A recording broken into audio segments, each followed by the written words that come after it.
Today we celebrate Saint Cyril of Jerusalem. The crises that the Church faces today may seem minor when compared with the threat posed by the Arian heresy, which denied the divinity of Christ and almost overcame Christianity in the 4th century. Cyril was to be caught up in the controversy, accused of Arianism by St. Jerome, and ultimately vindicated both by the men of his own time and by being declared a doctor of the Church in 1822.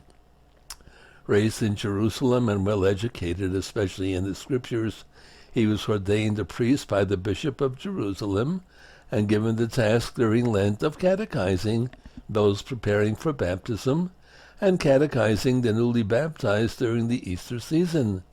His catechesis remain valuable as examples of the ritual and theology of the Church in the mid-4th century. There are conflicting reports about the circumstances of his becoming Bishop of Jerusalem. It is certain that he was validly consecrated by bishops of the province.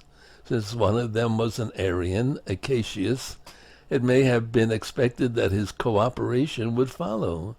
Conflict soon rose between Cyril and Acacius, bishop of the rival nearby see of Caesarea. Cyril was summoned to a council, accused of insubordination and of selling church property to relieve the poor. Probably, however, a theological difference was also involved. He was condemned, driven from Jerusalem, and later vindicated not without some association with and help from semi-Arians. Half his episcopate was spent in exile. His first experience was repeated twice. He finally returned to find Jerusalem torn with heresy, schism, and strife, and racked with crime. Even St. Gregory of Nyssa, who was sent to help, left in despair.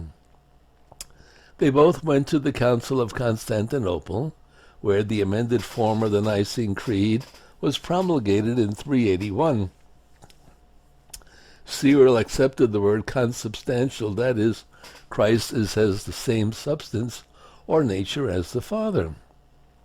Some said it was an act of repentance, but bishops of the council praised him as a champion of orthodoxy against the Arians. Though not friendly with the greatest defender of orthodoxy against the Arians, Cyril may be counted among those whom Athanasius called brothers, who mean what we mean and differ only about the word consubstantial.